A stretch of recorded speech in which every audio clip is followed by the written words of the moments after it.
نحمده ونصلي على رسوله الكريم اما بعد فاعوذ بالله من الشيطان الرجيم بسم الله الرحمن الرحيم رب اشرح لي صدري ويسر لي امري واحلل عقدة من لساني يفقهوا قولي ربنا زدنا علما اللهم فقهنا في الدين اللهم اني اسالك علما نافعا وعملا متقبلا ورزقا طيبا اللهم انفعنا بما علمتنا وعلمنا ما ينفعنا وزدنا علما اللهم إني أعوذ بك من علم لا ينفع ومن قلب لا يخشع ومن نفس لا تشبع ومن دعوة لا يستجاب لها ربي هب لي حكما والحقني بالصالحين واجعل لي لسان صدق في الآخرين واجعلني من ورثة جنة النعيم ولا تخزني يوم يبعثون اللهم أرنا الحق حقا وارزقنا اتباعه وأرنا الباطل باطلا وارزقنا اجتنابه ربي يسر ولا تعسر وتمم بالخير اللهم فاطر السماوات والأرض أنت ولي في الدنيا والآخرة توفني مسلما والحقني بالصالحين اللهم حاسبنا حسابا يسيرا آمین یا رب العالمین. اللهم صل وسلم علی نبینا محمد. سبحان اللہ وبحمدہ سبحان اللہ العظیم. السلام علیکم ورحمۃ اللہ وبرکاتہ. کیسے ہیں آپ سب؟ وعلیکم السلام ورحمۃ اللہ وبرکاتہ. الحمدللہ. الحمدللہ. اللہ سبحانہ وتعالیٰ ہم سب کو ایمان اور صحت کی بہترین حالت میں رکھیں اور دنیا اور آخرت میں عافیت نصیب فرمائیں. آج کا لیسن ہم آیت نمبر 51 سے سٹارٹ کرنا ہے. کل ہم نے آیت 50 پڑھی تھی جس میں آیت 49 میں اللہ سبحانہ تعالیٰ نبی صلی اللہ علیہ وآلہ وسلم سے کہتے ہیں کہ اگر اس قرآن پر اعتراضات ہیں لوگوں کو اور اس میں ان کو شک ہے اور وہ اس کو جھٹلاتے ہیں اور اسی کے جیسی کتاب پہلے اللہ سبحانہ تعالیٰ نے موسیٰ علیہ السلام پر نازل کی تھی، تو اگر لوگوں کو اس پر اعتراض ہے تو کیا ان کے پاس کوئی ایسا سالڈ کلام، کوئی ایسی سالڈ دلیل موجود ہے کہ وہ جس کی بیس پر اس کو نگیٹ کریں؟ اگر ہے تو لاؤ دکھاؤ تاکہ میں بھی اس کے اوپر ایمان لاؤں اور میں بھی اس کو مان جاؤں. لیکن اللہ تعالیٰ فرماتے ہیں کہ اگر وہ اس چیلنج کو ایکسپٹ نہیں کرتے، اور وہ کر ہی نہیں سکتے تھے. کیوں نہیں کر سکتے تھے؟ کیونکہ ان کے پاس تو کچھ بھی نہیں تھا، کوئی بھی دلیل نہیں تھی، کوئی اسلامی کتاب نہیں تھی، کچھ بھی نہیں تھا. تو وہ اس کو کیسے جو ہے وہ اس کی کوئی دلیل دے سکتے تھے؟ مسئلہ صرف یہ ہے، اللہ تعالیٰ فرماتے ہیں فَعْلَمْ أَنَّمَا يَتَّبِعُونَ أَهْوَاءَهُمْ.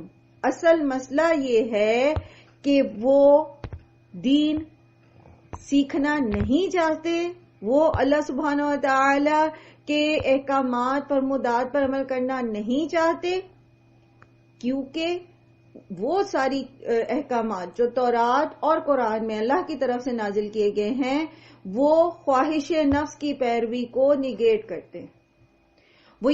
وہ جو اللہ تعالی کی دی گئی ہدایت کے بغیر جو خواہش نفس ہے، وہ جو نفس امارہ ہے، اس کی پیروی کو نگیٹ کرتے ہیں، اس سے انسان کو روکتے ہیں. اور یہی اللہ تعالیٰ بتا رہے ہیں کہ یہ وجہ ہے کہ یہ اس کو ایکسپٹ نہیں کرنا چاہتے. کرنا نہیں چاہتے تو مانتے نہیں ہیں، کیونکہ مان لیا تو پھر عمل کرنا پڑے گا. وَمَنْ أَضَلُّ مِمَّنِ اتَّبَعَ هَوَاهُ بِغَيْرِ هُدًى مِّنَ اللَّهِ. تو یہ جو خواہش نفس ہے یہ نفس امارہ ہے. ٹھیک ہے، جو نفس امارہ جو ہمیشہ برائی کی طرف دھکیلتی ہے. جو نفس لوامہ ہے جس کو عرف عام میں ہم ضمیر کہتے ہیں، وہ اللہ کی طرف سے جو ہدایت ہوتی ہے اس کی روشنی میں ہمیں حکم دے رہا ہوتا ہے یا ہمیں آئیڈیا دے رہا ہوتا ہے. ٹھیک ہے، تو جو اللہ سبحانہ و تعالی کی کے احکامات کی روشنی میں ہمارے اندر خواہشات آتی ہیں تو ان کو فالو کرنے سے نہیں روکا گیا. نہ وہ بندہ گمراہ ہے جو ان کو فالو کرتا ہے، بلکہ جو اس کے بغیر محض اپنی خواہش نفس کے پیچھے جو ہے وہ لگا ہوا ہے اور اللہ کی نافرمانی میں آگے سے آگے بڑھتا جا رہا ہے، اس کے بارے میں کہا جا رہا ہے کہ اس سے زیادہ گمراہ اور کون ہو سکتا ہے؟ اور پھر یہ کہ ان اللہ لا یہدی القوم الظالمین، تو یہاں ظالم سے مراد کون ہے؟ جو حق کو جھٹلا دیتے ہیں، حق سامنے واضح ہو جانے کے باوجود محض اس لیے نہیں بات مانتے کیونکہ وہ بات ان کی مرضی کے خلاف ہوتی ہے، تو ایسے لوگوں کو کبھی بھی ہدایت نہیں ملتی. ٹھیک ہے، تو اللہ تعالیٰ ایسے لوگوں کو ہدایت نہیں دیتے. چلیں آج کا لیسن ہے وَلَقَدْ، اور البتہ تحقیق، وَصَّلْنَا، پے در پہ بھیجا ہم نے، لَهُمْ، ان کے لیے، الْقَوْلَ، کلام اپنا، لَعَلَّهُمْ يَتَذَكَّرُونَ، تاکہ وہ نصیحت پکڑیں.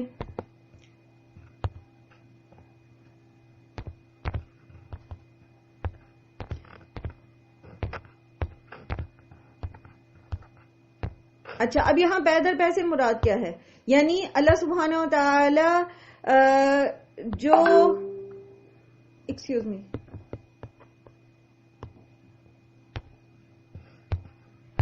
اچھا جی، تو ہم بات یہ کر رہے تھے کہ جو بات ہو رہی ہے وصلنا سے، اس سے مراد یہ کہ اللہ تعالیٰ نے پہلے بھی جو ہیں وہ پیغامات، اپنا کلام جو ہے وہ نازل کیا لوگوں پر تاکہ وہ نصیحت پکڑیں. تو قرآن ہو یا اللہ سبحانہ تعالیٰ کی پچھلی الہامی کتابیں ہوں، بیسکلی ان کا مقصد کیا ہے؟ تاکہ لوگ اپنی اصلاح کریں اور اس بڑی خرابی سے بچ جائیں جو قیامت کے دن جس میں وہ مبتلا ہونے والے ہیں. تو یہ ہدایت کس کو نصیب ہوگی؟ جو اگر ہم پچھلی والی آیت کے ساتھ اس کو کنیکٹ کرتے ہیں، اس کو نصیب ہوگی جو اپنی ہٹ دھرمی چھوڑ دے گا، اپنے تعصبات، اپنے پسند ناپسند کو چھوڑ دے گا. پیچھے بھی ہم نے یہ چیز پڑھی تھی نا کہ قرآن سے ہدایت کس کو ملتی ہے؟ اللہ کے اس کلام سے ہدایت کس کو ملتی ہے؟ اس کو ملتی ہے جو اپنے تمام تر تعصبات اور تمام تر جو اپنے پوائنٹ آف ویوز ہیں ان کو ایک طرف رکھ کے سچے دل سے قرآن پڑھتا ہے ہدایت حاصل کرنے کی نیت سے، تو پھر اس کو ہدایت ملتی ہے. لیکن جو اپنے اندر تعصبات کی گرہ لگا کے اس کو پڑھے گا تو پھر اس کو ہدایت نہیں ملے گی. جیسے ہم نے پہلے بھی پڑھا تھا نا سورہ بقرہ میں بھی کہ اسی سے قرآن کی ان مثالوں سے ہی بہت سارے لوگوں کو ہدایت ملتی ہے اور بہت سارے لوگ اس سے گمراہ بھی ہو جاتے ہیں. وما يضل به الا الفاسقین، لیکن اس سے گمراہ ہوتے ہیں مگر صرف وہی لوگ جو فاسق ہوتے ہیں. نافرمانی کی گرہ جن کے اندر پہلے سے لگی بھی ہوتی ہیں وہ اس سے گمراہ ہوتے ہیں. ہاں، جو پورے شرع صدر کے ساتھ پورے دل کو اپنے تعصبات سے پاک کر کے صاف کر کے اس کو پڑھنے کی کوشش کرتے ہیں تو پھر ان کو ہدایت ضرور نصیب ہوتی ہے.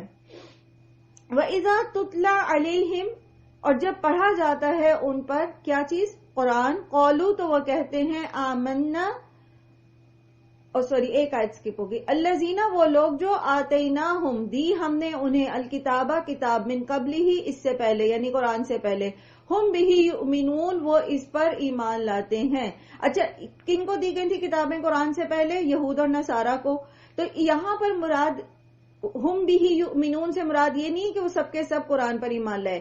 ہم سب جانتے ہیں کہ بہت کم لوگ ان میں سے جو ہے وہ ایمان لائے تھے. یہودیوں میں سے تو گنتی کے چند لوگ جو ہیں وہ ایمان لائے تھے، جبکہ عیسائیوں میں سے کچھ تعداد جو تھی وہ زیادہ تھی جو اس دور میں ایمان لے کر آئی قرآن پر. اور آج بھی آپ دیکھیں کہ جو ریورٹس ہیں جو اسلام کو قبول کرتے ہیں نان مسلم میں سے، ان میں یہود کی نسبت عیسائیوں کی تعداد زیادہ ہے. اور یہ جو آیات ہیں، یہ اور اس سے اگلی آیات جو ہیں وہ ایک خاص کانٹیکس میں نازل ہوئیں، اور یہ اصل میں ہجرت حبشہ کے بعد نبی صلی اللہ علیہ وآلہ وسلم کی بعثت کی خبریں جب حبشہ کے ملک میں جو ہیں وہ پھیلی تو وہاں سے قریباً 20 کے قریب عیسائیوں کا ایک وفد جو ہے وہ تحقیق کے لیے مکہ معظمہ آیا، اور نبی صلی اللہ علیہ وآلہ وسلم سے مسجد حرام میں ملا. تو اس وقت جو ہے وہ انہوں نے نبی صلی اللہ علیہ وآلہ وسلم سے کچھ سوالات کیے جن کا آپ صلی اللہ علیہ وسلم نے جب جواب دیا تو انہوں نے قرآن، آپ صلی اللہ علیہ وسلم نے ان کے سامنے قرآن کی آیات پڑھی تو وہ قرآن کی آیات سن کر ان کی آنکھوں میں آنسو جاری ہو گئے، اور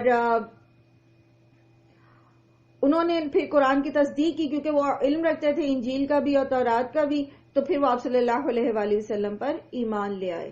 ٹھیک ہے، تو یہ ایک خاص کانٹیکس میں آیات نازل ہوئی. اسی طرح آپ دیکھتے ہیں کہ آپ نے پیچھے بھی پڑھا 7ویں پارہ جہاں سے 6واں ختم ہو کے 7واں شروع ہوتا ہے، تو وہاں پر بھی حبشہ سے آنے والا ایک وفد جو نجاشی نے بھیجا تھا جس وفد کو، تو ان کا ذکر آتا ہے.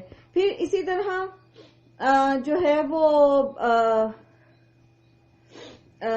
عیسائیوں کے جو ہیں وہ آپ کو ایسے واقعات ملتے ہیں. لیکن پھر اس میں آپ یہ بھی دیکھتے ہیں کہ عیسائیوں ہی کا ایک وفد جو ہے نجران کا، جس کا ذکر سورہ آل عمران میں آتا ہے، نجران سے ایک عیسائیوں کا وفد آیا جنہوں نے نبی صلی اللہ علیہ وآلہ وسلم سے مکالمہ کیا، اور آپ صلی اللہ علیہ وسلم نے دین کی حقانیت ان پر ثابت کر کے پھر ان کو مباہلے کی دعوت دی، جس کو انہوں نے پھر قبول نہیں کیا. کیونکہ جب نبی صلی اللہ علیہ وآلہ وسلم اگلے دن حضرت علی اور حضرت فاطمہ اور حضرت حسن اور حسین رضی اللہ عنہم کے ساتھ میدان میں تشریف لائے مباہلے کے لیے، تو علماء جو تھے ان کے عیسائیوں کے، انہوں نے کہا کہ یہ وہ چہرے ہیں جو اگر دعا کرے تو کبھی رد نہیں ہوگی، دعا یا بد دعا کریں گے تو کبھی رد نہیں ہوگی. تو وہ پھر مباہلے کے لیے آئے ہی نہیں تھے، وہ وہاں سے چلے گئے تھے. تو ایسے بھی واقعات ہیں. تو اس سے یہ معنی نہیں لے سکتے ہم کہ ہم بھی یؤمنون میں سارے کے سارے جو ہیں وہ ایمان رکھتے تھے قرآن پر. ابھی بھی آپ دیکھتے ہیں کہ یہ لوگ ایمان نہیں رکھتے. تو یہ چند لوگ جو ایمان لائے ان کے بارے میں ذکر ہے کہ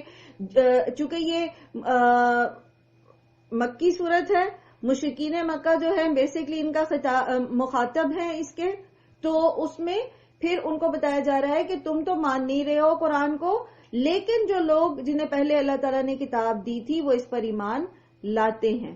ٹھیک ہے. اور اسی واقعہ کانٹیکس ابھی اگلی آیات پڑھتے ہیں تو پھر میں آپ کو ریمیننگ جو اس کا واقعہ ہے اس میں آپ کو ہم پڑھیں گے کہ کس طرح جو قریش مکہ تھے اور ابو جہل وغیرہ نے اس وفد کے لوگوں کو لان تان کی اور ان کے آپس میں مکالمے ایسے ہوئے. تو پھر یہ آیات ساری اس کو ڈسکرائب کرتی ہیں. وَإِذَا يُتْلَى عَلَيْهِمْ جب پڑھا جاتا ہے ان پر قرآن، قالوا وہ کہتے ہیں آمنا ہم ایمان لائے اس پر، بھی اس پر، انہ الحق بے شک وہ حق ہے، من ربنا ہمارے رب کی طرف سے، انا بے شک ہم کننا تھے ہم من قبل ہی اس سے پہلے ہی مسلمین فرما بردار. اچھا اب اس میں یہ یاد رکھیے کہ یہ ایک ایسی بات ہے کہ جس میں یہ خیال آ سکتا ہے ذہن میں کہ وہ کہتے ہیں کہ ہم پہلے سے ہی مسلمان تھے. تو کیا جو لوگ عیسائیت پر ہیں وہ پہلے سے مسلمان ہیں؟ کیا ان کے لیے وہی جو ہے وہ آخرت کا اجر و ثواب ہے جو ایک مومن کے لیے ہو سکتا ہے؟ تو یہاں پر جو فرما برداری کی بات ہو رہی ہے یہ ان عیسائیوں کی بات ہو رہی ہے جو قرآن کو جنہوں نے مان لیا، جو محمد صلی اللہ علیہ وسلم پر ایمان لے آئے، اور وہ یہ کہتے ہیں کہ ہم اس سے پہلے بھی ایک ایسے سٹیٹ آف مائنڈ میں تھے کہ ہم اللہ کی فرما برداری کرنا چاہتے تھے، یعنی کر رہے تھے اپنے تئیں اللہ کی فرما برداری کر رہے تھے، اور جب حق ہمارے سامنے آیا تو ہم نے اس کو قبول کر لیا. یعنی پیچھے جیسے ہم نے پڑھا نا کہ وہ لوگ جن کے دلوں میں گرے پڑی ہوتی ہیں تعصب کی، وہ قرآن سے ہدایت ان کو نہیں ملتی. اب وفد نجران جو تھا، آلدو انہوں نے پہچان لیا تھا کہ محمد صلی اللہ علیہ وسلم جو ہیں وہ جھوٹے نہیں ہو سکتے، لیکن انہوں نے مانا نہیں کیونکہ ان کے اندر کیا تھی؟ تعصب کی گرہ لگی ہوئی تھی. لیکن یہ والا جو وفد تھا جو حبشہ سے آیا تھا، ان کے اندر تعصب نہیں تھا، یہ پہلے سے ہی اللہ کی فرما برداری کرنے والے تھے. یعنی انہوں نے قرآن کیوں سنا، یہ تحقیق کرنے کیوں آئے تھے، مقصد کیا تھا کہ اگر ہمیں حق سمجھ آ جاتی ہے، سچ بات سمجھ آ جاتی ہے تو ہم اس کو قبول کر لیں گے. ٹھیک ہے. تو یہ ایک انسانی نفسیات ہوتی ہے کہ انسان جس چیز کو قبول کرنا چاہتا ہے وہ اس کے لیے آسان ہو جاتی ہے. اسی لیے قرآن کریم میں بھی آپ دیکھتے ہیں کہ اللہ سبحانہ تعالیٰ فرماتے ہیں، ایک آیت کا مفہوم ہے کہ جو اللہ کے راستے پہ چلنا چاہتا ہے، ہم اس کے لیے بھلائی کے راستے پہ چلنا چاہتا ہے، ہم اس کے لیے وہ راستہ آسان کر دیتے ہیں، اور جو برائی کے راستے پہ چلنا چاہتا ہے اس کے لیے وہ راستہ آسان کر دیا جاتا ہے. تو بیسیکلی سارا کھیل انسان کی نفسیات کا ہے. انسان جس کام کو کرنے کے لیے مائل ہوتا ہے وہ اس کے لیے آسان ہو جاتا ہے. وہ انگلش کی ایک کہاوت بھی ہے نا کہ when there is a will there is a way. جہاں چاہ وہاں راہ.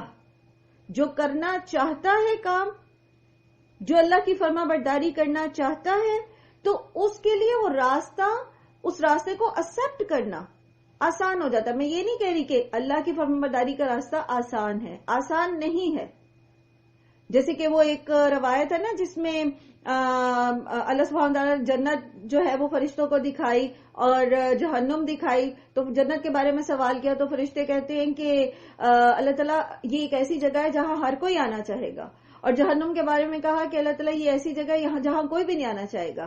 پھر جنت کے راستے کو جب دیکھا کہ وہ کتنا مشکل ہے اور کتنی اس کے اندر جو ہے انسان کو اپنے نفس کے ساتھ، شیطان کے ساتھ اور دیگر جو ایسے عوامل ہیں ان کے ساتھ ایک چمکھی لڑائی لڑنی پڑتی ہے ہر وقت، اور پھر آزمائشیں بھی ہوتی ہیں اللہ کی طرف سے. تو وہ کہنے لگے کہ اللہ تعالیٰ یہاں تو شاید کوئی پہنچ سکے، مطلب بہت مشکل راستہ ہے یہ. مفہوم ہے ایک روایت کا، میں ایگزیکٹ الفاظ نہیں ہے لیکن معنی یہی ہے کہ جنت کا راستہ آسان نہیں ہے. ایک اور روایت ہے نا کہ جنت کے راستہ جو ہے وہ اب پھر میرے ذہن سے الفاظ نکل گئے، اعوذ باللہ من الشیطان الرجیم. جنت کا راستہ جو ہے وہ خواہش نفس کی نفی میں رکھا گیا، یعنی اس کے اگینسٹ جا کے انسان کو جو ہے وہ جنت کی طرف جو ہے وہ راہ ملتی ہے. اپنے اوپر جبر کر کے مشکلات میں پڑھ کے وہ وہاں تک پہنچتا ہے. جبکہ جو جہنم کا راستہ ہے وہ سارا لذتوں سے بھرا ہوا ہے، خواہش نفس کی پیروی میں، تو وہ بہت آسان ہو جاتا ہے انسان کے لیے. تو یہ نہیں بات کہ یہ راستہ آسان ہے، یہ راستہ بے شک آسان نہیں ہے، لیکن جب ہمارا دل مائل ہوتا ہے، جب ہم خود اس چیز کے لیے راضی ہو جاتے ہیں، وہ جیسے میں بہت دفعہ مجھے اصل میں انسپائر بہت کرتی ہے یہ آیت ابراہیم علیہ السلام کے بارے میں کہ جیسے وہ آتا ہے نا، اس قال اللہ ربہ اسلم قال اسلمت لرب العالمین، کہ بس ایک ایکسپٹنس ہے. جب اللہ تعالیٰ جو حکم دیں گے، جس سچویشن میں مجھے رکھیں گے، جس طرح کے حالات میں مجھے رکھیں گے، میں راضی برضا ہوں، اور بس اللہ تعالیٰ سے دعا گو ہوں کہ وہ مجھے وہ لیسن سمجھا دیں، وہ راہ دکھا دیں، وہ کام بتا دیں، مجھے اس پر رستے پر چلا لیں جس پہ وہ مجھے چلانا چاہتے ہیں، اور وہ جو ہے وہ خاتمہ جو ہے میرا وہ خیر کے ساتھ ہو، وتمم بالخیر ہو، تو اٹس اوکے. اس میں جسمانی بھی پریشانیاں آتی ہیں، مالی پریشانیاں بھی آتی ہیں. آپ نبی صلی اللہ علیہ وآلہ وسلم کی سیرت کو اٹھا کے دیکھ لیں یا دیگر انبیاء کی، کسی بھی نبی کی زندگی بہت آسان نہیں رہی، لیکن ان کے اندر جو ایکسپٹنس تھی، جو مشکلات کو ایکسپٹ کرنے کی، جو اس راہ پر چلنے کی کہ ہم اس پر چلیں گے، تو اللہ تعالیٰ کہتے ہیں کہ میں ان کے لیے یہ راستہ آسان کر دیتا ہوں. یہاں پر جو بات ہو رہی ہے وہ یہی ہے کہ وہ کہتے ہیں انا کنا من قبل ہی مسلمین، ہم تو اس سے پہلے ہی فرما برداری کر رہے تھے، یعنی فرما برداری کرنا چاہتے تھے. اور جہاں تک تعلق اس بات کا ہے کہ جیسے ایک آتی ہے ذہن میں یہ بات کہ جو پہلے ادیان پر لوگ ہیں وہ بھی مسلم ہیں کیا؟ مطلب ابھی جبکہ وہ دین میں بہت ساری تحریفیں ہو چکی ہیں اور ہم دیکھتے ہیں کہ شرک میں مبتلا ہو چکے ہیں، تو کیا وہ بھی مسلم ہیں؟ تو اس کا رد بہت شدت کے ساتھ جو ہے وہ قرآن کریم میں ہمیں ملتا ہے کہ اس وقت جو عیسائی اور یہودی ہیں، بلکہ نبی صلی اللہ علیہ وسلم کے دور میں ہی جو عیسائیت تھی وہ حضرت عیسیٰ کو خدا کا بیٹا مانتے تھے نعوذ باللہ، اور یہودی حضرت عزیر کو خدا کا بیٹا مانتے تھے. تو یہ موحد نہیں ہے، ایسا نہیں ہے کہ یہ اگر اپنے دین پر قائم ہیں تو یہ مسلمان ہیں. ہاں، جو ان میں سے اپنے دین، جو اوریجنل دین حضرت موسیٰ لے کر آئے یا ان کے بعد آنے والے انبیاء یا حضرت عیسیٰ لے کر آئے، اس پر ایمان رکھتے ہیں، تو پھر ان کے لیے بھی یہ ضروری ہو جاتا ہے کہ وہ محمد صلی اللہ علیہ وآلہ وسلم پر بھی ایمان لے کر آئیں، قرآن پر ایمان لے کر آئیں، تب پھر وہ مسلم میں شامل ہوں گے. ٹھیک ہے؟ کمپلیکیٹڈ تو نہیں ہوگی بات، آسان سی بات ہے، لیکن چونکہ آپ کو تفاصیل میں ایسی باتیں ملیں گی یا ایسے کوسچنز آپ سے ہوں گے، تو اس لیے میں نے اس پہلو پر بھی آپ کو یہ بات سمجھانے کی کوشش کی ہے. اچھا، اب اس میں یہ دیکھیے کہ قرآن کریم میں جو ہے وہ جو ایک بار بار جو ہے اس چیز کا ذکر آتا ہے کہ جیسے عیسائی ہیں اور سورہ مائدہ میں بہت تفصیل سے، اور پھر اسی طرح سورہ آل عمران میں بھی تفصیل سے آیا کہ ان کے عقائد جو ہیں وہ باطل ہیں، اور ان کو جو ہے وہ ایمان محمد صلی اللہ علیہ وسلم سے نے ان کو ایمان کی طرف دعوت دی، اسلام کی طرف دعوت دی. لیکن یہاں پر جو وہ لوگ ہیں جو اصل دین پر اس وقت قائم تھے یا اس سے پہلے بھی جو بھی نبی آئے اور ان کی جو قوم ہے، ہر نبی کی قوم وہ اپنی جگہ مسلم ہوتے ہیں، اپنی جگہ وہ اسلام، ہر نبی جو ہے وہ اسلام ہی لے کر آیا دین. جیسے اللہ تعالیٰ فرماتے ہیں نا قرآن کریم میں ان الدین عند اللہ الاسلام، تو بیسیکلی اسلام ہے. لیکن اور وہ اس دین کے فالوور جو ہیں وہ مسلم کہلاتے ہر دور میں. لیکن کون ہوں گے وہ مسلم؟ جو اصل دین کے اوپر عمل کرنے والے ہوں گے، نہ کہ جو انہوں نے دین کے اندر تحریفیں کی اس دین کو مانتے ہوئے وہ مسلم کہلائیں گے. بات کلیئر ہوئی؟ جی آپ میں سے کوئی اس پہ کچھ کہنا چاہتے ہیں؟ تو انہوں نے کہا کہ انا کننا من قبلہ مسلمین، تو اس سے ہمیں دو معنی سمجھ آتے ہیں. ایک تو یہ کہ یہ پہلے سے ہی اس اللہ سبحانہ تعالیٰ کی فرما برداری کرنے والے تھے، اور یہ ان کا جو سفر کا مقصد تھا وہ یہی تھا کہ حق بات کو دیکھیں گے، پہچانیں گے اور مان جائیں گے. دوسری چیز ہمیں یہ سمجھ آئی کہ ان کی جو پہلے نبی جتنے بھی انبیاء آئے ان کی جو قومیں ہیں جو اپنے نبی کو مانتی ہیں، تو ہر نبی اسلام ہی لے کر آیا، اور اسلام پر چلنے والے کو مسلم کہا جاتا ہے. تو دونوں طرح کے معنی اس کے کیے جا سکتے ہیں. لیکن اس کا یہ مطلب نہیں ہے کہ جو لوگ تحریف شدہ دین کے اوپر ہیں اور اللہ کے ساتھ شرک کرتے ہیں ان کو وہ مسلم ہیں، وہ مسلم نہیں ہیں. اولئک یؤتون اجرہم مرتین، یہی وہ لوگ ہیں جو دیے جائیں گے اپنا اجر دو بار، بما صبروا، بوجہ اس کے جو انہوں نے صبر کیا، ویدرؤون، اور دور کرتے ہیں، بالحسنۃ السیئۃ، بھلائی کے ساتھ برائی کو، وہ مما، اور اس میں سے جو رزقناہم ينفقون، جو رزق ہم نے انہیں دیا وہ خرچ کرتے ہیں. اچھا یہاں پر جو صفت بیان کی جا رہی ہے یہ اہل کتاب کے ان لوگوں کی بیان کی جا رہی ہے جو ایمان لے کر آئے. اول یہ کہ ان کو دوہرا اجر دیا جائے گا. دوہرا اجر کس چیز کا دیا جائے گا؟ کہ انہوں نے اسلام بھی قبول کیا اور پہلے سے بھی وہ اپنے حقیقی دین پر تھے. ٹھیک ہے، یعنی حضرت عیسیٰ پر ایمان لانے کا اجر اور محمد صلی اللہ علیہ وآلہ وسلم پر ایمان لانے کا اجر. اور حبشہ جو ہے یہ ایتھوپیا، اس وقت جس کو ایتھوپیا کہا جاتا ہے نا جس ملک کو، وہ حبشہ کہلاتا تھا. تب حبشی نسل لوگ ہوتے ہیں یہاں کے.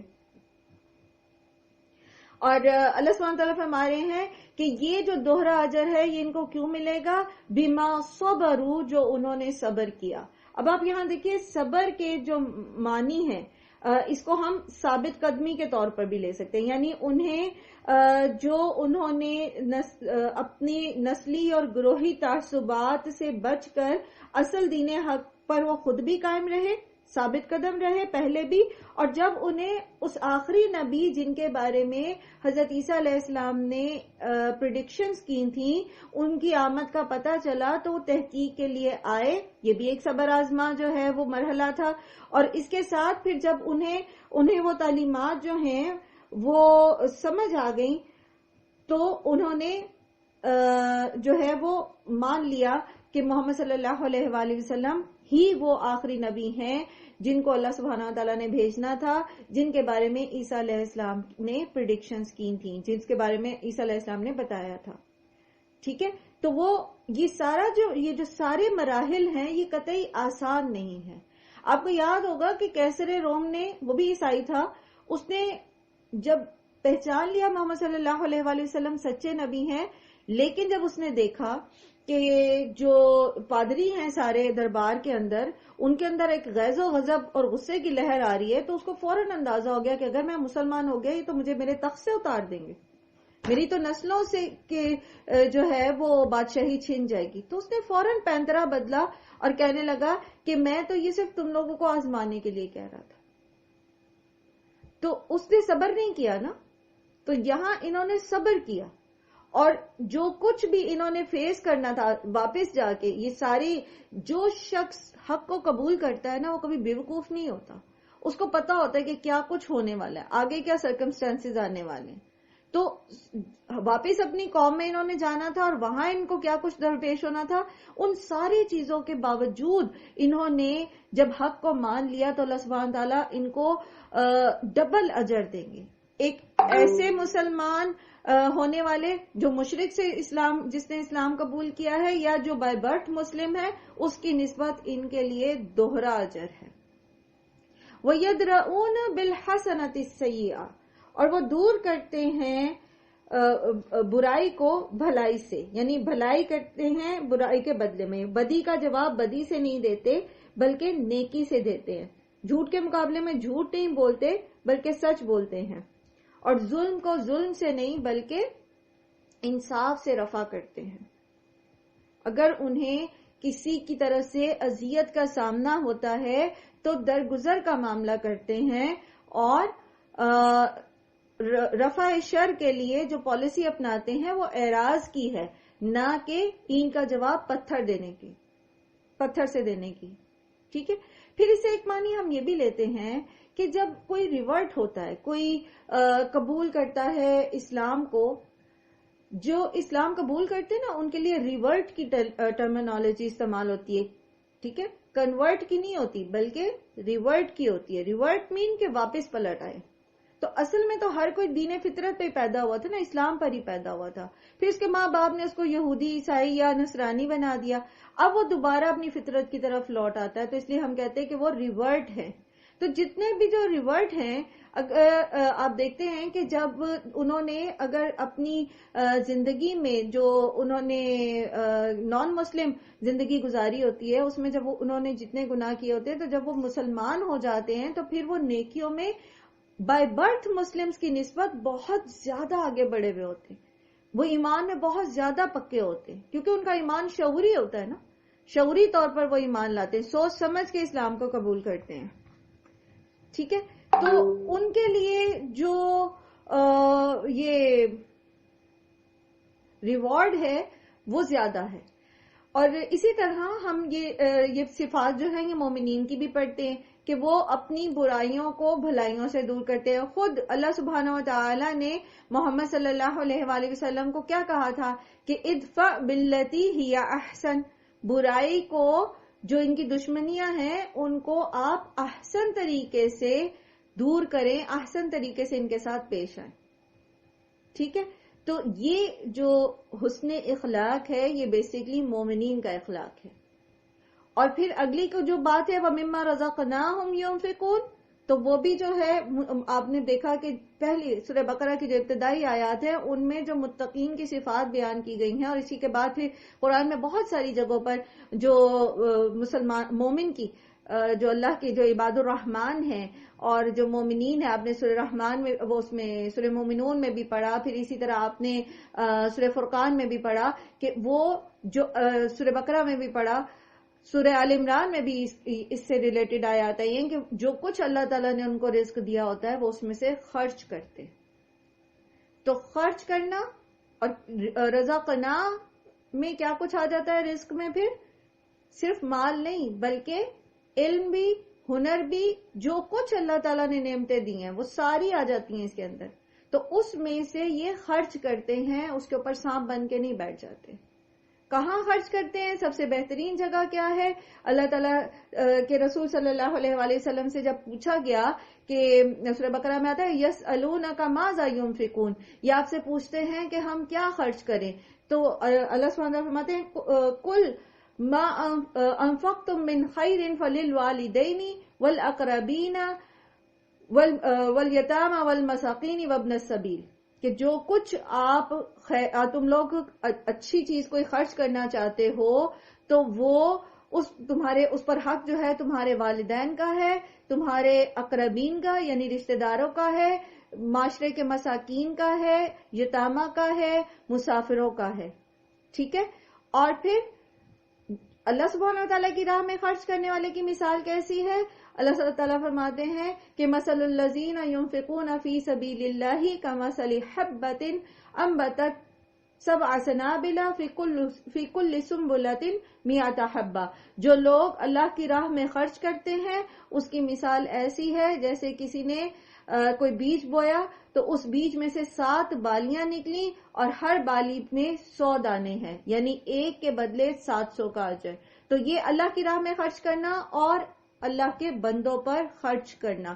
جو اللہ کے نیک بندے ہوتے ہیں، جو اللہ کے پیارے محبوب بندے ہوتے ہیں، ان کی 2 بنیادی صفات یہاں پر آئی ہیں. ایک تو یہ کہ وہ برائی کا جواب برائی سے نہیں دیتے، حالانکہ اسلام میں ہمیں اس چیز کی اجازت دی ہے کہ اگر کوئی آپ کے ساتھ زیادتی کرتا ہے تو عدل کا تقاضا یہ ہے کہ اتنا ہی آپ بدلہ لے لیں. لیکن پسندیدہ یہ ہے کہ جہاں پر معاف کیا جا سکتا ہے آپ درگزر سے کام لیں، آپ برائی کا جواب بھلائی سے دینے کی کوشش کریں. ہاں، جہاں پر برائی کو برداشت کرنے میں ظلم کے بڑھنے کا اندیشہ ہوتا ہے وہاں پر پھر اس کو روکنا ضروری ہو جاتا ہے، اس کو روکنا چاہیے بھی. ٹھیک ہے. وَإِذَا سَمِعُوا اللَّغْوَ، اور جب وہ سنتے ہیں کوئی بیہودہ بات، أَعْرَضُوا عَنْهُ، تو وہ اس سے اعراض برتتے ہیں. جب لوگ ان کے ساتھ بدتمیزی کرتے ہیں، ان کے ساتھ جو ہے وہ لغو بات کرتے ہیں، ان پر جھوٹ باندھتے ہیں، یہ کوئی اس طریقے سے ان کو اذیت دینے کی کوشش کرتے ہیں، أَعْرَضُوا عَنْهُ، وہ ان سے اعراض کرتے ہیں. وَقَالُوا، اور وہ کہتے ہیں، لنا اعمالنا، ہمارے لیے ہمارے اعمال ہیں، وَلَكُمْ اعمالكم، تمہارے لیے تمہارے اعمال ہیں. سلام علیکم، سلامتی ہو تم پر. لا نبتغی الجاہلین، نہیں ہم چاہتے جاہلوں کو، یعنی ہم جاہلوں کی راستے کو پسند نہیں کرتے. جب یہ وفد جو حبشہ سے آیا تھا، انہوں نے جب اسلام قبول کر لیا، محمد صلی اللہ علیہ وسلم پر ایمان لے آئے، تو ابو جہل اور اس کے ساتھیوں نے ان کو گھیر لیا. اور وہاں پر جو ہے انہوں نے یہ جو مسلمان ہو گئے تھے عیسائی، ان کو ابو جہل اور اس کے ساتھیوں نے سخت ملامت کی اور کہا کہ تم تو بڑے نامراد لوگ ہو، تمہارے ہم مذہب لوگوں نے تمہیں بھیجا تھا تاکہ تم اس شخص کے حالات کی تحقیق کر کے آؤ اور انہیں ٹھیک ٹھیک خبر دو، مگر تم ابھی اس کے پاس بیٹھے ہی تھے کہ اپنا دین چھوڑ کر اس پر ایمان لے آئے. تم سے زیادہ احمق گروہ تو کبھی ہماری نظر سے گزرا ہی نہیں.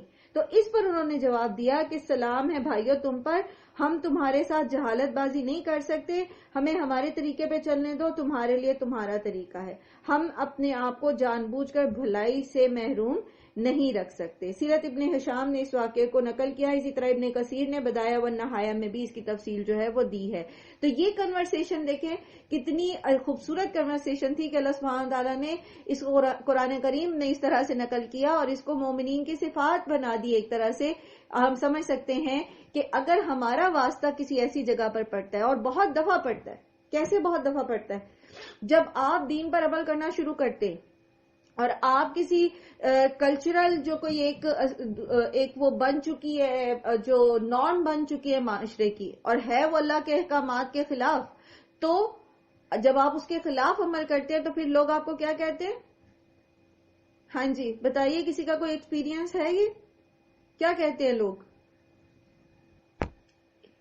انہیں بھی اذیت دینے والی باتیں کی جائیں گی نا، جیسے ابھی آپ نے شیئر کیا کہ لوگ کیا کیا کرتے ہیں جب آپ دین پر چلنے لگتے ہیں تو آپ کو کیا کہا جاتا ہے کہ جی پہلے تو آپ ایسے تھے اور اب آپ کو بڑا آپ نے وہ کر لیا ہے، کوئی نیا دین ایجاد کر، یہاں تک کہا جاتا ہے کہ جی یہ کوئی نیا دین ہے، کیا ہم مسلمان نہیں ہیں؟ ٹھیک ہے. اور آپ نے اپنے آباء و اجداد کے طریقے سے انحراف کر لیا، کیا تمہارا کیا خیال ہے کہ تم ہمارے والدین جہنم میں جائیں گے؟ مطلب اس طرح کی باتیں کی جاتی ہیں. جب آپ ایک صحیح بات کو لے کر اس پر عمل کرتے ہیں تو ہمیں بھی واسطہ پڑا ہے نا ایسے معاملات سے. تو پھر کیا کہا جائے؟ سلام علیکم، سلامتی ہو آپ پر. ٹھیک ہے. اور کیا؟ لنا اعمالنا ولکم اعمالکم، ہمارے لیے ہمارے اعمال ہیں، آپ کے لیے آپ کے اعمال ہیں. بحث نہیں، صحیح بات بتا دی، آیت کا ریفرنس بتا دیا جس آیت کی روشنی میں آپ عمل کر رہے ہیں، جس صحیح حدیث کی روشنی میں آپ عمل کر رہے ہیں اس کا ریفرنس بتا دیا. اور پھر بھی اگر وہ جہالت برتتے ہیں تو لا نبتغی الجاہلین، ہم جاہلوں کے طریقے پہ مبتلا ہونا نہیں چاہتے. آپ اپنا عمل کریں، ہم اپنا عمل کرتے ہیں، بحث کوئی نہیں، جھگڑا کوئی نہیں.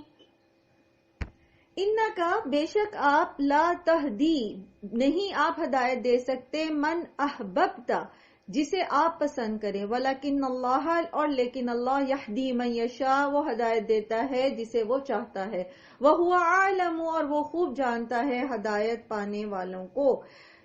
جس کو آپ صلی اللہ علیہ وآلہ وسلم چاہیں آپ بھی اس کو ہدایت نہیں دے سکتے۔ بھی ہم یہی بات کر رہے تھے نا کہ کسی کو بتایا جائے اور وہ اس کی صریحاً نفی کر دیتا ہے تو سب سے کہا یہ جاتا ہے کہ یہ صحیحین کی روایت ہے، ٹھیک ہے۔ صحیحین کسے کہتے ہیں؟ صحیح بخاری اور صحیح مسلم کو۔ قرآن کریم کے بعد جو سب سے مستند سورس مانا جاتا ہے اسلام کا وہ صحیح بخاری ہے۔ امام بخاری نے حدیث کی اخذ کرنے کے لیے جو 5 اصول رکھے ہیں وہ سب سے زیادہ مطلب بہت سختی کے ساتھ وہ جو حدیث لیتے تھے اس کا انالیسس کرتے تھے، اور اس میں جو ہے وہ پھر انہوں نے وہ حدیثیں اکٹھی کی، اور اس کے بعد پھر دوسرے نمبر پر صحیح مسلم آتی ہے، اور اس میں سے انہوں نے امام مسلم نے میرا خیال ہے کوئی ایک شک جو ہے جو امام بخاری نے مقرر کی تھی اس میں سے انہوں نے وہ جو ہے وہ الگ کی ہے، باقی تمام جو ہیں وہ انہی شکوں کو فالو کرتے ہوئے وہ حدیث کو اخذ کرتے ہیں۔ تو صحیحین کی روایت ہے کہ یہ آیت نبی صلی اللہ علیہ وآلہ وسلم کے چچا ابو طالب کے معاملے میں نازل ہوئی ہے کہ جب ان کا آخری وقت آیا تو نبی صلی اللہ علیہ وآلہ وسلم نے اپنی حد تک انتہائی کوشش کی کہ وہ لا الہ الا اللہ پر ایمان لے آئیں تاکہ ان کا خاتمہ بالخیر ہو، اور مگر انہوں نے ملت عبد المطلب پر ہی جان دینے کو ترجیح دی۔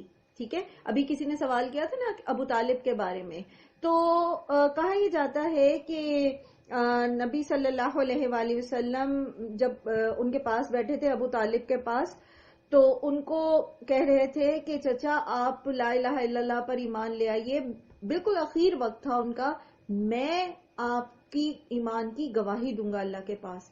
اور اس وقت پاس جو ہے یہ قریش کے سردار بیٹھے ہوئے تھے، تو وہ ابو طالب کو کہنے لگے کہ ابو طالب تم اس وقت اپنے باپ دادا کا دین چھوڑ دو گے، تم اس وقت جو ہے وہ عبد المطلب کا دین چھوڑ دو گے؟ تو اس پر روایت میں آتا ہے کہ جو آخری کلمہ ان کے منہ سے نکلا ابو طالب کے وہ یہ تھا عبد المطلب اور غالباً بنو ہاشم کے دین پر، اب ایگزیکٹ لفظ میرے ذہن میں نہیں ہے، مطلب وہ اس پر انہوں نے یہ کہا اور وہ دنیا سے چلے گئے۔ تو کہا یہ جاتا ہے، اب یہ صحیحین کی روایت کے مطابق میں نے آپ کے پاس یہ بتا دی، روایت آپ کے سامنے رکھ دی، لیکن اس میں لوگوں کا تھوڑا سا اختلاف ہے۔ بعض یہ کہتے ہیں کہ نہیں انہوں نے آخری وقت پر کلمہ پڑھ لیا تھا، لیکن اب یہ مجھے نہیں پتا کہ ان کے پاس کیا سورس ہے اس بات کا، ان کے پاس کون سے دلائل ہیں۔ اچھا، اب دوسری چیز جو ہمیں یہ سمجھ آتی ہے وہ یہ ہے کہ اس آیت یہ جو نبی صلی اللہ علیہ وآلہ وسلم کو اللہ سبحانہ تعالیٰ فرما رہے ہیں کہ آپ کی چاہت جو ہے وہ کہ کوئی دوسرا جو ہے وہ ایمان لے آئے، اس کو ہدایت مل جائے، وہ جو ہے وہ اتنا وہ نہیں ہے اس کا اصل بات یہ ہے کہ اللہ تعالیٰ جس کو چاہتا ہے ہدایت دیتا ہے، یعنی جس کو آپ پسند کریں، آپ چاہیں کہ یہ ہدایت پہ آ جائے۔ اب دیکھیں بعض والدین بہت نیک ہوتے ہیں لیکن ان کی اولاد جو ہے وہ اس طرح نیک نہیں ہوتی، تو والدین کی کیا کیفیت ہوتی ہے کہ وہ شدید تکلیف میں ہوتے ہیں۔ تو ایسے میں اگر ہم خود ہمہ وقت یہ اس کوشش میں رہیں کہ بچے قائل ہو جائیں تو وہ شاید قائل نہیں ہوں گے، تو دلیل ان کو بتا دیں اور باقی دعائیں اللہ سے کریں، اللہ تعالیٰ سے دعا کریں کہ اللہ تعالیٰ ان کو ہدایت پر لے آئیں، انہیں ہدایت نصیب کریں۔ ٹھیک ہے، تو اصل ہدایت دینے والی تو اللہ ہی کی ذات ہے۔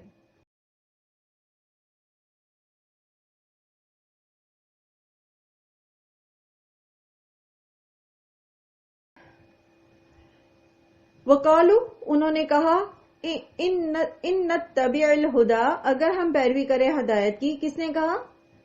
قریش مکہ نے، کہ اگر ہم پیروی کرتے ہیں ہدایت کی، معاکا آپ صلی اللہ علیہ وآلہ وسلم کے ساتھ، نتخطف، ہمیں اچک لے جائیں گے، من ارضنا، اپنی زمین سے۔ تو یہ کیا ہے؟ یہ ان کا فیئر ہے، وہی دنیا چھن جانے کا فیئر جو فرعون کو تھا۔ فرعون نے کیا کہا تھا کہ یہ تمہاری زمینوں پر قبضہ کرنا چاہتے ہیں. موسیٰ اور ہارون یہ چاہتے ہیں کہ یہ زمین میں بڑے بن کے رہیں اور تم سے تمہارا مثالی طرز زندگی جو ہے وہ چھین لیا جائے اور یہ حکمران بن کے بیٹھ جائے. ان کو بھی یہی فیئر ہے. یہ کہتے ہیں کہ اگر ہم اسلام قبول کر لیتے ہیں, اگر ہم محمد صلی اللہ علیہ وسلم کی بات مان لیتے ہیں, تو عرب کے لوگ جو ہیں, جو مشرک ہیں, وہ ہمارے دشمن بن جائیں گے. اللہ تعالیٰ فرما رہے ہیں اولم نمکن لہم حرما آمنا, کیا نہیں ہم نے جگہ دی انہیں حرم میں امن والے, یجبا الیہ ثمرات, کھینچے چلے آتے ہیں ان کی طرف پھل, کل شیء, ہر چیز کے, رزقاً, رزق کے طور پر, من لدنا, ہماری طرف سے, ولکن اکثرہم لا یعلمون, لیکن اکثر ان میں سے جو ہیں وہ علم نہیں رکھتے, جانتے نہیں ہیں. اب آپ کو پتہ ہے کہ یہ مکہ جو ہے یہ بیسیکلی کیا تھا, ایک بے آب و گیا جو ہے وہ صحرا تھا. پھر کیا ہوا, اللہ کے حکم سے ابراہیم علیہ السلام یہاں اسماعیل علیہ السلام اور حضرت ہاجرہ کو چھوڑ گئے. پھر بنو جرہم یہاں آباد ہوا. پھر کرتے کرتے جب یہاں پر حرم کی تعمیر ہوئی, سورہ حج میں آپ پڑھ کے آئے کہ ابراہیم علیہ السلام کو اللہ تعالیٰ نے حکم دیا کہ وہ حج کا اعلان کر دے, اور ان کی آواز اللہ سبحانہ وتعالیٰ نے سب لوگوں تک پہنچا دی, اور پھر ہر طرف سے لوگ جو ہیں یہاں پر حج کے لیے آنے لگے. وہ جو حج کرنے یہاں آتے تھے لوگ, وہ کیا کرتے تھے, وہ تجارتی سامان بھی اپنا ساتھ لاتے تھے. تو کرتے کرتے یہ جو مکہ کی زمین ہے یہ ایک ایسی مارکیٹ بن گئی جہاں پر ساری دنیا سے جو لوگ ہیں وہ آتے تھے, اور سارے عرب سے جو ہے قبائل مختلف آتے اور مختلف ممالک سے بھی, دیگر ممالک سے بھی آتے, اور یہاں پر وہ اپنے اپنے ممالک کی اجناس لے کر آتے, پھل اور دیگر جو چیزیں ہیں وہ آتی, جس سے یہ جو مکہ کے لوگ تھے ان کی تجارت سٹرونگ ہوتی اور ان تک ہر طرح کا رزق پہنچتا. ویسے تو مکہ میں کچھ بھی خود جو ہے وہ اس دور میں اگتا نہیں تھا. آج بھی آپ دیکھیں کہ اگر مکہ جانے کا آپ کو اتفاق ہو تو مکہ کے پہاڑ جو ہیں وہ بہت چٹیل ہیں, اور وہاں پر جو ہے وہ کسی قسم کا جو ہے وہ اس طرح سبزہ یا فصلوں کی جو ہے وہ کاشتکاری نہیں ہوتی. تو ایک اور جگہ جیسے قرآن کریم میں اللہ سبحانہ تعالیٰ فرماتے ہیں سورہ قریش میں کہ لی ایلاف قریش ایلافہم رحلۃ الشتاء والصیف, کہ قریش کو مانوس کرنے کے لیے اور ان کو مانوس کرنے کے لیے سردی اور گرمی کے سفر سے. تو اللہ تعالیٰ نے ان کے لیے کیا کیا, حرم کو امن والی جگہ بنا دیا, اور ان کے سفر جو تھے سردی اور گرمی کے, جو شام اور یمن کی طرف تھے, ان کو اس میں ان کو آسانی دی, امن دیا, کیونکہ دیگر قبائل کے قافلے جو ہیں وہ لوٹ لیے جاتے تھے, لیکن قریش کے جو قافلے تھے جو مکہ سے جاتے تھے ان کا احترام کیا جاتا تھا اس خانہ کعبہ کی وجہ سے, کیونکہ یہاں پر سب حج کرنے آتے تھے, اور یہ حج کے متولی, وہ حرم کے متولی تھے, یہ اس کے چونکہ اس کے سارے آرگنائزر تھے یہ, تو اس لیے ان کو اللہ سبحانہ وتعالیٰ کی طرف سے لوگ جو ہے لوگوں کے دل میں ان کے لیے ایک رسپیکٹ ڈال دی گئی تھی, تو ان کے قافلوں کو بھی امن اور سلامتی نصیب تھی. پھر اسی طرح سورہ قریش میں اللہ تعالیٰ فرماتے ہیں فَلْيَعْبُدُوا رَبَّ هَٰذَا الْبَيْتَ الَّذِي أَطْعَمَهُم مِّن جُوعٍ وَآمَنَهُم مِّن خَوْفٍ. تو پھر ان کو کیا چاہیے, اصولاً تو ان کو یہ چاہیے تھا کہ یہ اللہ کی عبادت کرتے, اس رب کی جو جس گھر کی وجہ سے ان کو اتنے بینیفٹس ہو رہے ہیں کہ ان کو یہ تو ایک صحرا میں رہتے ہیں اور ان تک ہر طرح کا جو ہے وہ پھل اور رزق پہنچ رہا ہے, اور اس کے علاوہ یہ ایک ایسے ایٹماسفیئر میں جہاں جنگ و جدل جو ہے وہ آمدن کا ذریعہ, یعنی لوگوں کا پروفیشن ہے کہ قافلے لوٹیں گے اور کھائیں گے, تو وہاں پر ان کے قافلوں کو امن ہے. اور حرم خود جو ہے وہ امن والی جگہ ہے, وہاں پر قتل و غارت یہ خود بھی نہیں کرتے تھے, باہر جو کچھ بھی یہ کرتے تھے, حرم کی جو 4 دیواری تھی اس کے اندر جو ایک دفعہ داخل ہو جاتا تھا اس کو امن مل جاتا تھا. تو اللہ تعالیٰ فرماتے ہیں کہ ان کو ڈر یہ ہے کہ یہ اسلام قبول کر لیں گے تو پھر ان کو جو ہے وہ لوگ جو ہیں وہ تکلیف دیں گے, یا ان کی ایکسیپٹنس ختم ہو جائے گی, ان کے ہاں ان کی رسپیکٹ ختم ہو جائے گی. اصل میں ان کو وہ رسپیکٹ جو ہے وہ ملی کیوں ہے, وہ کس وجہ سے ملی ہوئی ہے, وہ اسی گھر کی وجہ سے تو ملی ہوئی ہے, اور اللہ ہی نے تو ان لوگوں کے دلوں میں ان کے لیے یہ ساری خیر ڈالی ہے کہ وہ جو ہے ان کو نقصان نہیں پہنچاتے. تو جس رب نے ان کو پہلے سے ایک ایسے ایٹماسفیئر کے اندر جہاں ہر جگہ خطرہ ہے، جہاں ہر جگہ قتل و غارت ہے، ان کو سکون دے رکھا ہے، اور جہاں کہیں کھانے پینے کو کچھ نہیں ہے، ان کے لیے کھانے پینے کا انتظام کر رکھا ہے، تو اگر یہ اسی رب کی بات مانیں گے تو کیا پھر وہ ان سے یہ چیزیں ان کو دے نہیں سکتا؟ کیا وہ ان چیزوں میں بڑھا نہیں سکتا؟ اسی طرح کا خوف لاحق ہوا تھا نا پہلے بھی، اگر آپ کو یاد ہو سورہ توبہ میں جب مشرکین کو حج کرنے سے روک دیا گیا تھا کہ آج کے سال، اس سال کے بعد جو ہے وہ مشرکین حج نہیں کر سکتے، تو کچھ لوگوں کے دلوں میں یہ خوف پیدا ہوا کہ یہ تو تجارت ہماری کم پڑ جائے گی، جب مشرک نہیں آئیں گے، زیادہ لوگ تو مشرک ہیں، جب وہ حج کرنے نہیں آئیں گے تو پھر کیا ہوگا؟ تجارت کے مواقع کم ہو جائیں گے۔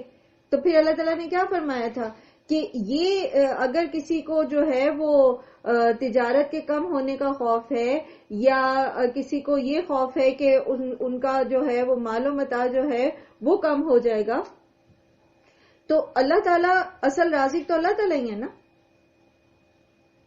تو دین کے اوپر، دین پر چلنے کے لیے، اسلام قبول کرنے میں اگر بظاہر ہمیں اپنے کوئی نقصانات نظر آتے بھی ہیں، تب بھی ہمیں پورے شرح صدر کے ساتھ اللہ سبحانہ تعالیٰ کی فرما برداری کرنی چاہیے، کیونکہ اصل میں تو رازق اور مالک وہی ہے، کوئی اور نہ تو ہمارا رزق بڑھا سکتا ہے اور نہ ہی ہم سے ہمارا رزق چھین سکتا ہے، کوئی اور نہ تو ہمیں کوئی نقصان پہنچا سکتا ہے الا یہ کہ اللہ ہی نے ہماری تقدیر میں لکھ دیا ہو، اور نہ ہی کوئی ہمیں نقصان سے بچا سکتا ہے اگر اللہ تعالی ہمیں کسی آزمائش میں ڈالنا چاہیں یا کسی اس میں مبتلا کرنا چاہیے آزمائش میں، تو کوئی ہمیں اس سے بچا نہیں سکتا۔ تو جب ہمارا ایمان یہ ہوگا تو پھر ہمیں اللہ کی فرما برداری کرنے میں کوئی بھی خوف جو ہے وہ لاحق نہیں ہوگا۔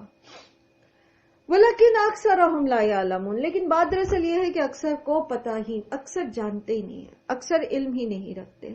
تو یہ جو اکثریت ہوتی ہے نا، اس کے پیچھے چلنے کی بجائے ہمیشہ اپنی عقل کو استعمال کرنا چاہیے اور قرآن اور سنت کی روشنی میں عمل کرنا چاہیے، یہ نہیں کہ گو وتھ فلو، چونکہ آسان ہے تو بس وہی کرتے لیں۔ آپ نے قرآن میں پیچھے بھی پڑھا نا، اکثرہم لا یعلمون، اکثرہم لا یعقلون، جو اکثر ہیں وہ سمجھتے نہیں ہیں، اکثر ایمان نہیں لاتے، اکثر جو ہیں وہ علم نہیں رکھتے، وہ صرف اکثر جو ہیں وہ خواہش نفس کی پیروی کرتے ہیں، پیچھے پڑھ کے ہے نا۔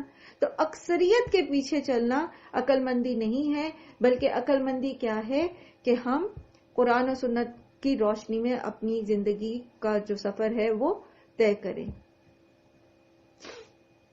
وَكَمْ أَهْلَكْنَا مِنْ قَرْيَةٍ بَطِرَتْ مَعِيشَتَهَا، اب ان کی جو ایکسکیوز تھا، ان کا جو اسلام قبول کرنے کی وجہ تھی، اسلام قبول نہ کرنے کی وجہ تھی، وہ کیا تھی کہ ہم خطرات میں پڑ جائیں گے، ہم تو دنیا میں برباد ہو کے رہ جائیں گے۔ تو اللہ تعالیٰ فرماتے ہیں اور کتنی ہی ہلاک کر دی ہم نے بستیاں جو اتراتی تھی اپنی معیشت پر، یعنی انہیں جو خوف لاحق ہے ان کو۔ تو ابھی ایک اور جگہ قرآن کریم میں آتا ہے کہ جو پچھلی قوموں کو ہم نے دیا تھا، جتنی پاورز ان کی تھیں، جتنے ریسورسز ان کے پاس تھے، جو عاد اور سمود ریسورسفل تھی، جو فرعون ریسورسفل تھا، قریش کے پاس تو اس کا عشر عشیر بھی نہیں ہے۔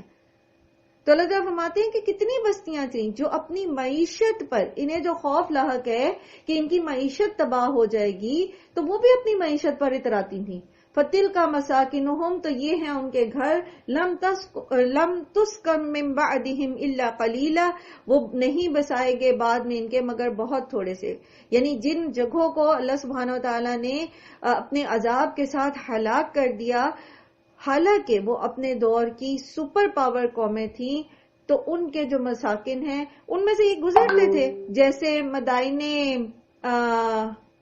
جو تھی، مدائن صالح قوم عاد کے جو روئنز ہیں، تو وہاں سے تو یہ گزرتے تھے۔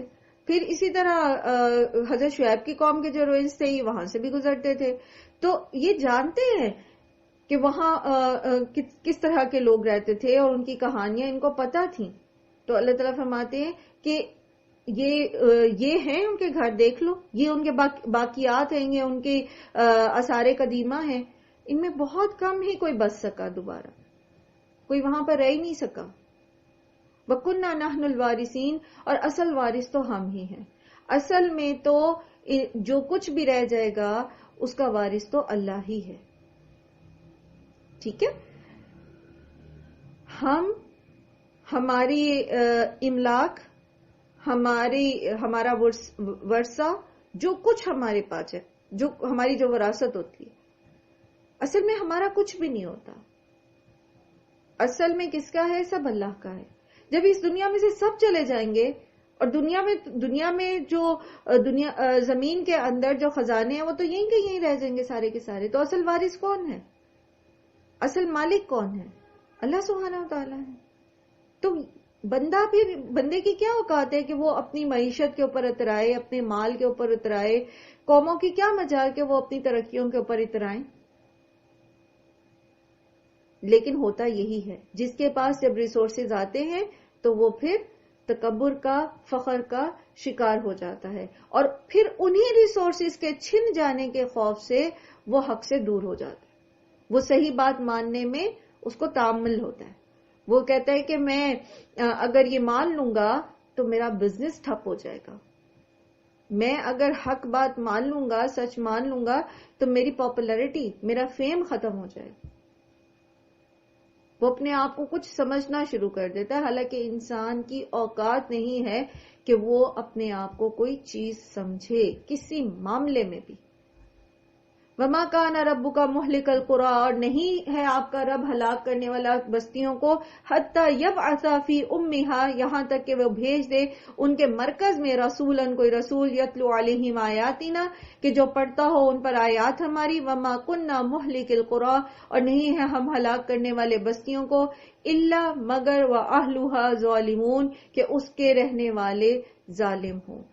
اللہ سبحانہ وتعالی نے اتمام حجت کے لیے آدم علیہ السلام سے لے کر محمد صلی اللہ علیہ وآلہ وسلم تک ہر جو آبادی ہے، ہر جو بستی ہے، بستیاں ہیں، جتنے بھی جہاں انسان بستے تھے، تو وہاں پر جو مرکز ہوتا ہے نا، جو اس جگہ کا، جیسے کیپٹل کہہ لیں، وہاں پر رسولوں کو بھیجا، اور وہاں سے پھر رسولوں کی تعلیمات ساری اس علاقے میں، جس قوم میں وہ جو ہے وہ رسول بھیجے گئے تھے، اس میں پھیلی.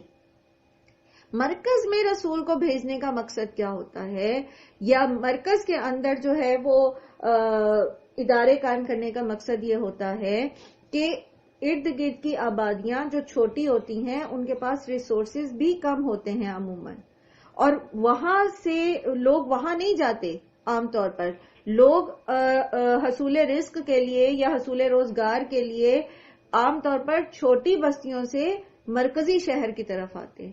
تو اللہ سبحانہ و تعالی نے علم کا جو مرکز متعین کیا وہ بھی مرکزی شہر کو کیا، کیونکہ وہاں پر سب لوگ آتے، ارد گرد سے بھی لوگ آتے. جیسے مکہ کو اللہ سبحانہ و تعالیٰ نے محمد صلی اللہ علیہ وآلہ وسلم کی بعثت کے لیے چنا، کیونکہ مکہ میں ساری دنیا سے لوگ آ رہے تھے، کسی اور جگہ پر نہیں جا رہے تھے. تو جو مرکز ہوتا ہے لوگوں کی اٹینشن کا، عموماً اللہ سبحانہ و تعالیٰ نے وہیں پر رسولوں کو بھیجا.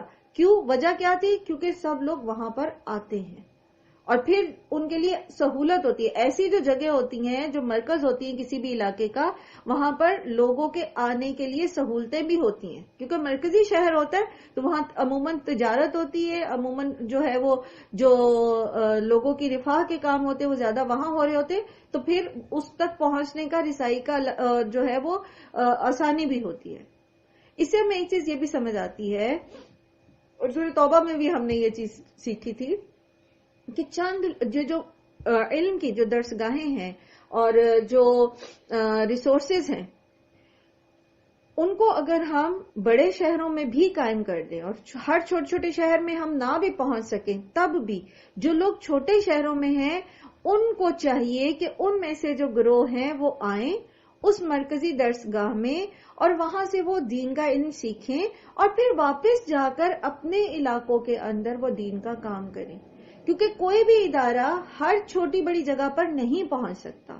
تو پھر ضروری کیا ہے کہ ان علاقوں میں جو ذی شعور لوگ ہیں وہ وہاں پہنچے، وہ جو صعوبت جو برداشت کریں گے علم کے حصول کے لیے، جو وہ پریشانی اٹھائیں گے، جو وہ مال خرچ کریں گے، جو بھی وہ اس میں ان کو تکلیف پیش آتی ہے، اس سارے کا اجر تو وہ کمائیں گے ہی، اور پھر جب وہ وہاں سے سیکھ کے واپس اپنے علاقوں میں جائیں گے تو پھر وہ اپنے لیے صدقہ جاریہ مزید کمائیں گے۔ تو یہ بیسکلی ایک طریقہ سکھا دیا گیا ہے یہاں پر، اس کو ہم سورہ توبہ میں ہم نے تفصیل سے پڑھا بھی تھا کہ کس طرح یہ لوگوں کی ذمہ داری بنتی ہے اور کس طرح دین کے کام کا ایک پیٹرن ہمیں سمجھایا گیا ہے۔ اور اللہ تعالیٰ فرماتے ہیں وَمَا كُنَّا مُهْلِكِ الْقُرَىٰ إِلَّا وَأَهْلُهَا ظَالِمُونَ، اور نہیں ہے ہم ہلاک کرنے والے بستیوں کو مگر یہ کہ اس کے لوگ جو ہیں، اس میں رہنے والے جو تھے وہ ظالم تھے۔ یعنی اللہ نے وہاں رسول بھی بھیج دیے اور ان لوگوں نے ظلم کی انتہا یہ کی کہ رسولوں کی تعلیمات کو نہیں مانا، اللہ کے بھیجے ہوئے معجزوں کو نہیں مانا، اور خود بعض جگہوں پر رسولوں کو نقصان پہنچایا، جیسے اصحاب الرس کے بارے میں آتا ہے کہ انہوں نے اپنے رسول کو کنویں میں لٹکا دیا تھا، مطلب کنویں میں لٹکا دیا اور وہاں چھوڑ دیا۔ اور اسی طرح یہودیوں کے بارے میں، بنی اسرائیل کے بارے میں آتا ہے کہ انہوں نے نبیوں کو قتل کیا، اور یہ کہ نبیوں کو جھٹلایا اور ان کو جو ہے وہ اپنے شہروں سے نکال دیا۔ پھر اسی طرح آپ دیکھتے ہیں کہ انبیاء کو جھٹلانے کے مختلف مواقعات آپ قرآن کریم میں پڑھتے رہے ہیں۔ تو یہ اصل میں ظلم ہے، حق کو جھٹلا دینا، حق کو نہ ماننا، اور پھر جو حق کے اوپر ایمان لے آتے ہیں، اس کے اکارڈنگ عمل کرتے ہیں، ان کو تکلیف دینا، ان کو اذیت دینا۔ تو پھر اللہ تعالیٰ نے ان بستیوں کو تباہ کر دیا، ہلاک کر دیا۔ الحمدللہ آج کا لیسن ہمارا اتنا ہی تھا۔